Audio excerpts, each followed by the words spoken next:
Welcome to Tammy Nation. Let's go.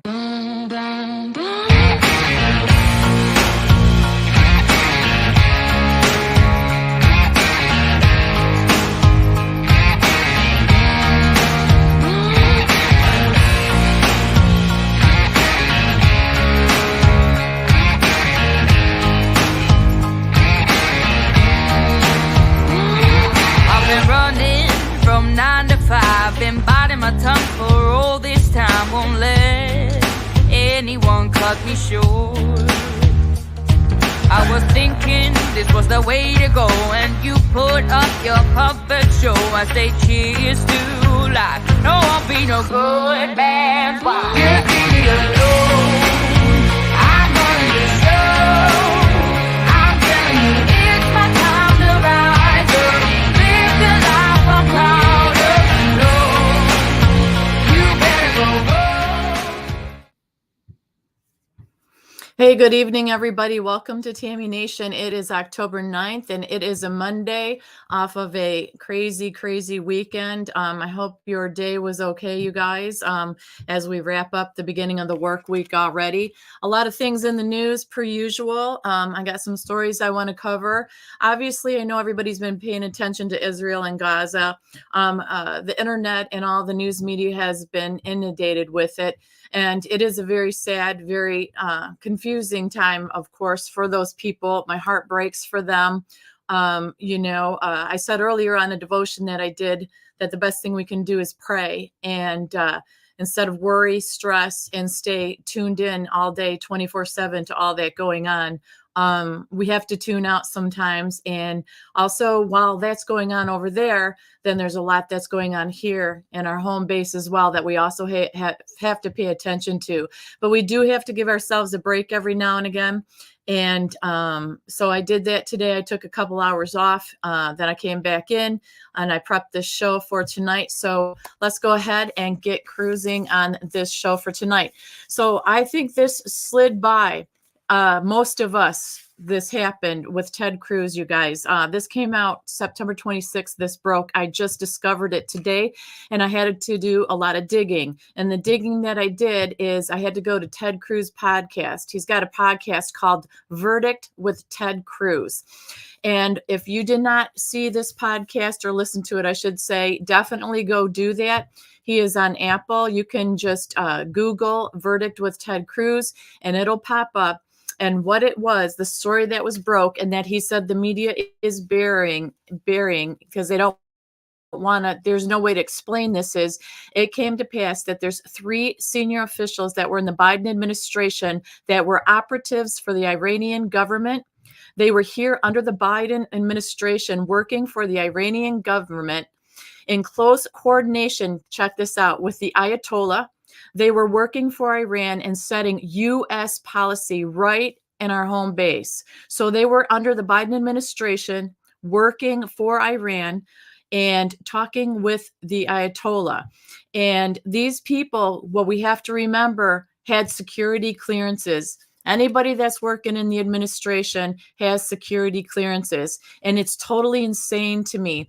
If you don't remember, the Ayatollah chants death to America, death to Israel. He's no friend of Israel or the United States of America. So the report came out. It was based on an investigation, and it was documented in thousands of emails, you guys. It was emails between the Iranian diplomats and analysts, and was published by Semaphore, which is a tech company. And Ted Cruz says no one's covering it because they want to bury it because they can't defend this. How do you defend that you have operatives working in an administration here in the United States, and not just doing that, but also talking to the Iranian government that was no friend of ours, with the Ayatollah for sure. So he said it was a detailed expose. And Rob Malley, working for the Biden administration, he was the special envoy to Iran. He's been fired. We don't know why he's been fired, but it's a serious violation of the law. Ted said that we don't have the details coming out on him yet because all this just broke at the end of last week, I believe it was. He's the one, Rob Malley, named 3 senior officials in February of 2021. The first senior official that he named was Ariane Tabai. She was a Middle East fellow that came to the State Department to negotiate for Iran. Then Ali Vaez ran the Iran projects director at a crisis group. And then public record could not attain the necessary security clearances from 2 different sources. This is all public record that this Ali Vaez couldn't attain the necessary security clearance to do what this Rob Malley wanted this person to do. But what happened is Malley kept this person on board as a confidant, and Vaez drafted Malley's tweets. So basically, Malley had Vaez, who couldn't pass security clearance, to be in the position that Malley's wanted him to be. But he started tweeting on behalf of Malley, communicating on behalf of a senior Biden official. So the other person that was on board as well was Dina Esfandere. She was hired in 2021. There's emails that leaked out about her, about meeting in Vienna with some of these operatives, and they needed funds, et cetera, et cetera. So basically, there were 3 of these people that were brought here. They were core young Iranian operatives working for Iran. They were sending emails back and forth. They have these thousands of emails to Iranian officials, basically saying, what do I do? What do you want me to say? What do I do for you? You guys are the boss of this. We're just here. We're learning this. We don't know what we're doing. You guys have to tell us what you want us to do. And I found that incredible. And don't forget, we did the 5 for 5 hostages, right? But we also gave $6 billion to Iran. Don't forget about that either. So this is all just kind of breaking. It's kind of been under the radar. But like I said, if you want to go watch The Verdict with Ted Cruz, he does have this on his podcast, and there's more details on it from there. Now I see in part why Matt Gaetz came out and stated a short time after this Biden administration story came out. He said, today I'm introducing the Security Clearance Revolving Door Act. And he brought this in. He said, the American people know that the deep state primarily exists because of the widespread abuse of national security clearances by people who are trusted to act in the interest of our country. And that is a problem. These 3 people had security clearances, maybe the one not at the level that this man wanted him to be, but they still had clearance and they still did what they did, representing a Biden official. So basically, he introduced this act, and he said that the national security state has been weaponized against Americans to control and influence their political beliefs, and that especially if they align with President Donald Trump, 51 former intelligence officers plotted and executed a plan with the Obama administration to suppress the source of information that proved corruption between Biden, Joe and Hunter, and foreign business partners in Ukraine and China. So now we've got Iran, Ukraine, and China all involved in some underhanded dealings in our government and against our country. It says, he said these intel officers used their national security clearances as the imprimatur of legitimacy for their lies in order to influence the 2020 you-know-what. In order to ensure that this never happens again, we must pass this legislation. So Matt Gaetz must have caught wind of this, and obviously there's a lot that they know that maybe hasn't been released or it hasn't been made wide knowledge across the media. So they came in, and he's doing this movement here, Security Clearance Revolving Door Act. So Matt Gaetz really has been on the move and really been doing a lot, in my opinion. Whether you believe everything he says or not, he seems to be fighting the good fight for this country. And like I said, why this isn't across the media, if the media and or this administration cared for this country with these 3 Biden officials, instead it's getting buried. And so that tells you a lot right there too. The $6 billion was Iran's money that was being held by the Swiss Bank of the UN. It wasn't. Oh, really? That's interesting, D-Dog, because that out there, I've never seen that, and everybody's running with that. So I'll have to check more into that. So because That's a big switch up from what all the media is posting out there and what I could find. I didn't find anything about that. So thanks for letting me know, and I'll follow up on that. The other thing, Kevin McCarthy, we know Kevin McCarthy said he was not going to give the Speaker, House of the Speaker, another run, but he's since changed his mind. In an interview he did today, McCarthy said whatever the conference wants, I will do. He said he would return as the House Speaker if the Republicans were deadlocked on a decision for his replacement. And he added that the conference has to make that decision. So basically, he switched up on it. Steve Scalise and Jim Jordan have announced their speaker run, as you guys probably have heard. McCarthy has not endorsed either one of them. And McCarthy said he tied it into what's going on now. He said that he would continue to fight and act. And if he was still the House Speaker, the U.S. would have been more prepared for the strike on Israel, and he would have pushed a resolution that we are united and that to reach out to other world leaders to say, come join us. So basically, he's saying that if he was still the House Speaker, this probably wouldn't have happened because he would have pushed for a resolution and tried to reach out to other world leaders to have them join us and keep the peace.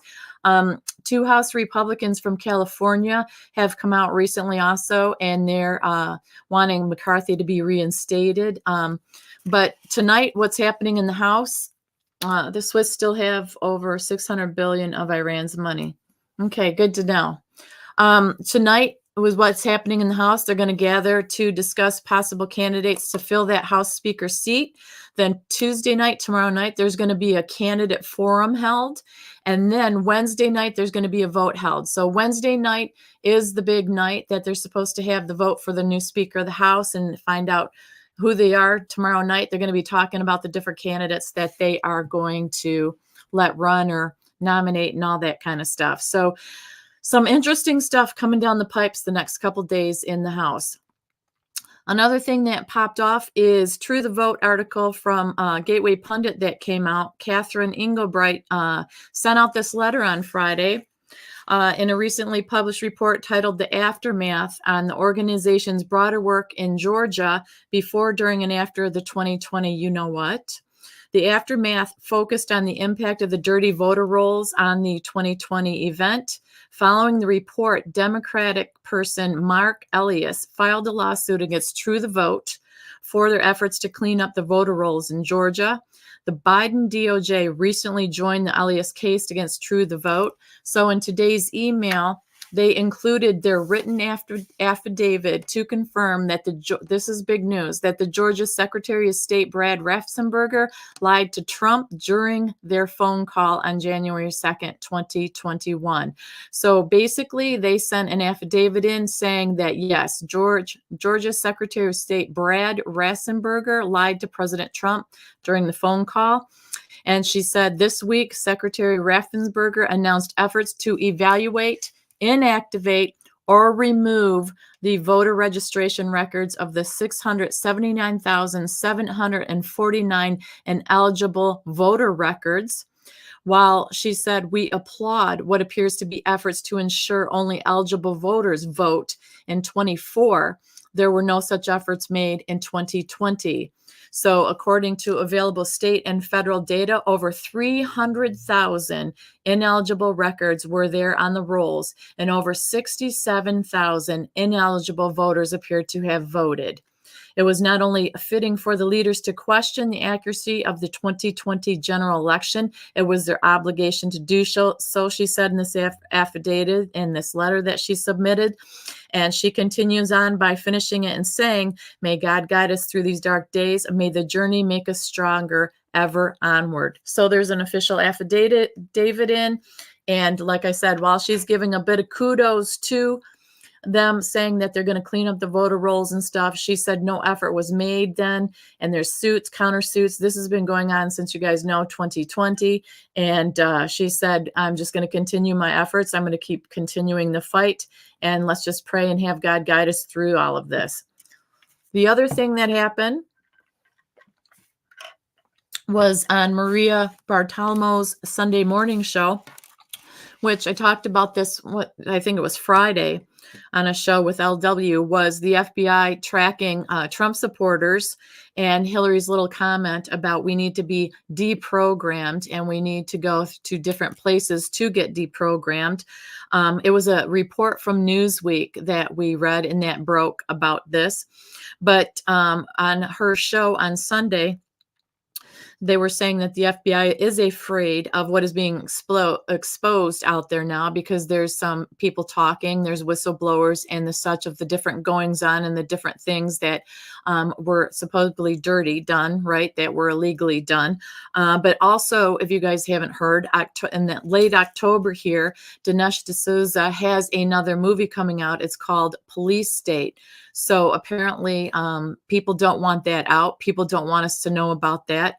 And they were saying on her show, these different guests were saying that the FBI has a quota system and that they're willing to entrap vulnerable Americans and then put info out there as a warning to all of us. So we don't have enthusiasm and we shut down and we don't want to be involved in the events of 2024.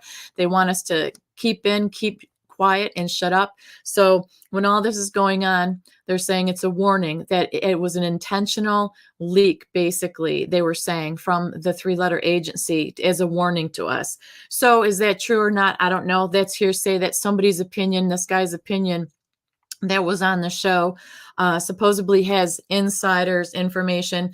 And I'm a little bit pause and step back with it. I like to see both sides just by saying you have inside information. I just don't buy that anymore. One side or the other. I'm just putting the information out there that's documented in what's released, believe it or not. But he was basically saying that it was an intentional leak of all this information that came out, like I said, to warn us, deprogram us, and all that kind of stuff. That Hillary in that interview also was released at the same time, which was another extension of the threat and or warning to the American citizens. And for former lady like that to go ahead and threaten us and say we need to be deprogrammed, to me is insanity. To even be able to say that about the people that you want to represent, the office that you held, your husband held, all the positions of authority you guys have as supposedly great leaders of this free country, and you're going to say that about your own citizens while you're backing all of the violence and everything that goes on in Ukraine and everywhere else. So that was Maria Bartolomew's Sunday morning show. I would suggest if you didn't see that, take a gander at that too, because she does replay a clip of that interview that Hillary did that we talked about on Friday. That interview is very gut-wrenching, and it just shows you how much that these so-called representatives or so-called leaders hate this country and we the people, and how they want it to change, and they don't want it to look anything like what we recognize at all. What they could care less about apple pie, God, country, freedoms. They want to dictate to us what we're supposed to do at all times, and it's disgusting. Matt Gaetz, also on the House floor, he's been the fireball lately, but he came out and he was talking about why he promoted the vacating of the House Speaker seat. And he said, and I thought this was very truthful, and we can all look at this and understand this and believe it to be true. We know about the omnibus bills that they've been passing, but this is what he says. Decade after decade, we break the law and we do the same thing. We pass a continuing resolution and another, even an omnibus bill or a series of minibuses that lump these things together. The American people want all of us to vote on single subject matter. They don't want to see all these things mushed together. Also, I was upset to hear about a secret deal that had money for Ukraine's border along with our border in it. That some of my colleagues would only stand up for our border and the bill if it had money for Ukraine too. And he says, I've had enough of that. That's why he vacated the seat. Plus, there were many bills that were on McCarthy's desk that he said were 100 days plus in that McCarthy didn't bring to the floor because McCarthy was more concerned about being shoved against the wall, all of them, so the special interest and lobbyists could force their hand at passing some of these bills. And That's really sad to me too. To me, it's very simple. Why do we make it so complicated? If everybody that's representing us wants free, fair elections, free and fair bills, and we have America first, why wouldn't you want to do single item bills? That makes no sense to me. Why would you want them to be crammed this thick where nobody can even look at all of the stuff that's stuffed in there? He is right. I agree with him. It should be single bills. And people say, we don't have time for that. Well, I believe we do. You work and you hard and you just take the bills. Boom, boom, boom, boom. These omnibus bills are what happens is stuff gets slid in there just so it can pass that we don't want no part of it. That's how this funding and all this comes to these other countries and stuff that doesn't put America first. And then, we have some representatives now that are saying, Matt Gaetz is doing this for publicity only. He just wants a name for himself. We got to worry about the government shutting down, blah, blah, blah, blah, blah. It's a bunch of noise. You people know when the government's going to shut down. You people know the process. You people know what to do in order to get what your agenda is done.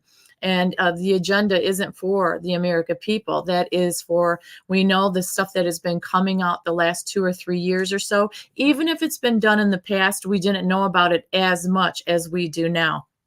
And there's just millions and billions of dollars just being flung out of this country.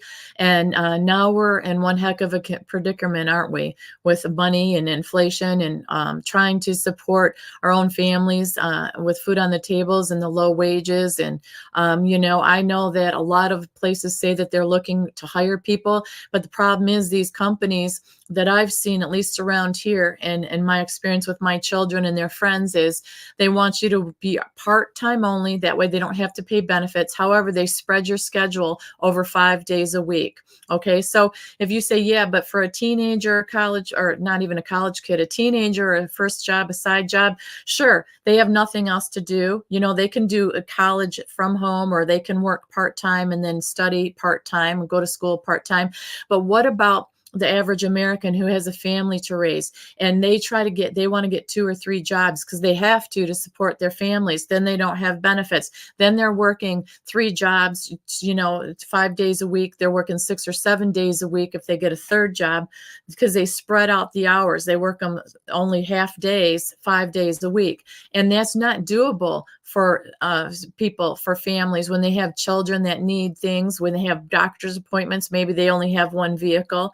So my thing is, people should try to get a good job that has benefits that they can feed their family on, or even if they're newly married, just to try to have a place to live and vehicles to get to and from jobs is absolutely ridiculous, because the margin of how everything's inflated compared to our wage doesn't come anything near that. And that's why a lot of people, their kids are coming back and living with family members and stuff. They have to try to survive. And it's so sad and it's so disgusting. So when I see billions of dollars, even to trillions, going to other countries when we need so much help here first, there's no way to stomach that and think that's acceptable behavior. And that doesn't make us cold and callous. That just means we have to take care of ourselves first, because if we don't, who's going to take care of us? And it's that simple. Speaking of somebody that doesn't seem to care about American freedoms and all that, KLAUZ Schwab came out and he had a speech at the World Economic Forum. And his latest is no cars for you or me, no more, by 2030. And this is what he said: when we meet for the 20th government summit, you will use an app like Uber, but not anymore to call some driver, but a self-driving car that will come to your hotel or wherever you are and take you to the airport. So he's saying that we want to be free of independent people driving vehicles, or people driving vehicles at all. Hey, Chris Gilbert, good to see you. He said that we'll use an app. So an automated self-driving car will come pick us up. And he said, I was told, which means some representative, I didn't catch who he said, he didn't name them, but they said that Los Angeles is one of the most congested cities with traffic. but they were promised, or he was promised, by 2030, Los Angeles will be a private car driven free area. And what they're going to do and what that's going to allow is to transform the highways into parks. So I guess LA is the guinea pig, the promised guinea pig for people not being able to drive their own vehicles, that you can call a self-driven car and have it pick you up, and that your highways are going to become parks. So we'll have to see how that goes. But that's what he had to say at the World Economic Forum. Crazy, crazy, crazy. Then a little bit of good news. On Friday, a New York appeals court judge rejected DJT's attempt, or their attempt, to stop the to break up his businesses. That the judge appealed and said that you cannot break up his businesses. It was Associate Justice Peter Moulton. They issued a ruling saying that Trump's empire can be untouched. Don't touch the businesses. Don't do anything with it for at least another month. However, the trial is going to continue. But it's the $250 million civil fraud lawsuit is still going on. And the justice, is an associate justice, did give a ruling. It was a brief hearing on Friday stating that you need to leave his businesses alone for now. So Trump has another month before he has to worry about anything with that again, apparently. Hey, Kim Ellen, it's good to see you. And then the other thing, which is the last little story that I have, is about Kat Von D. And if you don't know Kat Von D, was out of LA. She had some TV shows. She's a professional tattoo artist. And she was very into, let's just say, witchcraft and things of the sort. But the good news is that she has been baptized into Christianity. A little over a year after she tossed out our witchcraft books, she got baptized, and she put it all over her social media. She was in the gown, and it was a beautiful thing, actually. She posted on her Instagram, and she shared a cross emoji, and she had the caption of that with the video of her clothed and getting baptized in the church. Kat Von D has made a lot of changes, and the reason I'm bringing this up is because with all the bad out there and the nasty out there, this is God moving. This is people that are reaching, that Jesus Christ is reaching, and that they're realizing witchcraft and devil worship and all that's not going to do them an eternal good. But Kat Von D got married. She left LA. She had a baby. She actually moved to a quiet little town in Indiana where she wants to retire and just live a quiet life. She announced last year that she was going to throw out all her witchcraft and magic books. She said they no longer align with her. She said she had to just ask herself, what is her relationship to the content in these books? And she said, the truth is, I just don't want to invite any of these things into our family's lives. So apparently having the baby and getting married stabilized her. God reached her, the miracle birth of her baby, and just, all the other good things that come from a good marriage and having a baby got to her soul and nudged her. God nudged her. And she said, I just don't want any of this stuff in my family's life. She goes, even if it all becomes disguised and beautiful covers collecting dust on my shelves. She's also, the other good thing she's been doing is she's been blacking out or covering up the tattoos that don't apply to her and her lifestyle anymore. So if you don't know who she is, you could look her up. And I just love that good story, the movement of Jesus Christ and the Holy Spirit through somebody who you may think is lost and can't be found, somebody who loved witchcraft and loved magic and, decorated her body with a bunch of different tattoos that certainly weren't godly and what they depicted. But here she is, and she actually looked stunning. She looked beautiful, and it was an amazing. So the point is, you know what? It is never too late. Until we take our last breath, it's never too late.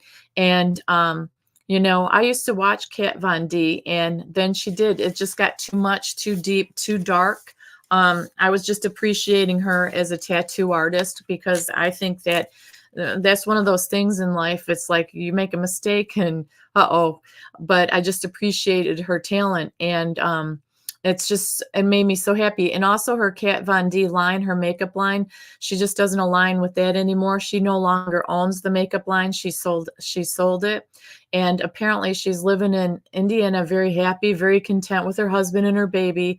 And she has just a nice little home in a small town in Indiana, and she's supposedly doing tattoo artist work there in Indiana. But she's left LA like for a few years or so. I think it was 2017 or something like that. She started hesitating and wondering if life was taking her in the direction, her life, it was the direction she wanted to go. So kudos to her. And it is never too late, you guys. That's why we always have to keep up the hope and the strength, because that's what God promises us, right? People may look a certain way, but we don't know their stories. And if we don't listen to their stories, we aren't showing forgiveness, and we're judging people, and we shouldn't do that.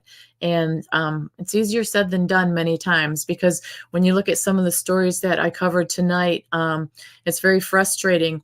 And the more we look into and around at the stories that are coming out about the Biden administration and other people, it's not just the Biden administration, it's other people that have embedded in our government for a very long time, people that have been fighting the corruption in our government, that have either been silenced, disappeared, or gave up. It's very sad, but I think we are the majority now. I believe that enough of people have been awakened to the corruption, that we are paying attention, and that we are hopeful with each other that things will change, and that we can change direction of this country and get it back to the way it should be. I did see a lot more, unfortunately, of the immigrants coming through. And there was massive amounts. Fred Lopez Jr., the Border Patriot, had more videos out, and he had a podcast on about the continuing efforts that he puts in along with people to keep us updated on what's going there. And I know on social media you see a lot of it, but it's not just the southern border of it, it's the northern border as well. And he's still in the good fight for covering the border. And he's another good one to watch, Frank Lopez Jr., Border Patriot. He is on YouTube and Facebook, and he has his own podcast and his own show now. And the amount of people, and when I say people, I mean still the younger middle-aged men. There were very few families, very few, I guess would say, that you can call them families, they may not be, but men or women and young children, it's mostly men. So not to instill fear or anything, but it's concern of why are so many young or middle-aged men from all these different countries being allowed here and being allowed work permits and everything else. Because if you ask me, it doesn't take long. Should they decide to flip the switch on something with all these men embedded, what does that mean for us? And we have no proof of that, right?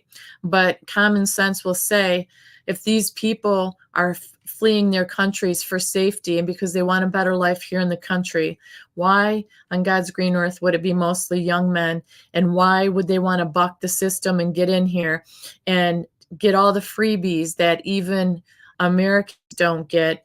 And not only that, it's an insult to everybody that is of their nationality or from their country that came here legally. It is a slap in the face to them. And those people don't appreciate it either. They went the legal way. They did it the right way. And now it's just like a slap in the face to those people. So really it's selfish and they don't care. And like we said, we've gone over and over about how they're not tested or vetted for who they are, what they're bringing in, what diseases they have, or what kind of criminal records they have, because we know that a lot of these countries are releasing their criminals out of prison and then they're coming here. And we know why they're coming here for the most part. So it's kind of sad. It's sad and it's scary at the same time, but that's why we have to have faith in God, and we have to pray, and we have to step away every now and again, because once again, all this stuff just came out. Here it is Monday. We know everything that's going on with Israel and Gaza. And I know that there's fighter carriers that are carrying jets over there that are getting closer and closer to Israel, U.S. ones that I've seen footage of that as well. So we have to keep our held head high. We have to stay strong, and we have to keep the faith. It's never too late, you guys. We can get through this, and we just have to stick together. So with that, that's what I have for you this evening, ladies and gentlemen. Thank you so much for joining me this evening, and I will talk to you guys again soon. Keep your head held high. Like I said, stay strong and keep the faith, you guys, and we will talk to you soon. Bye.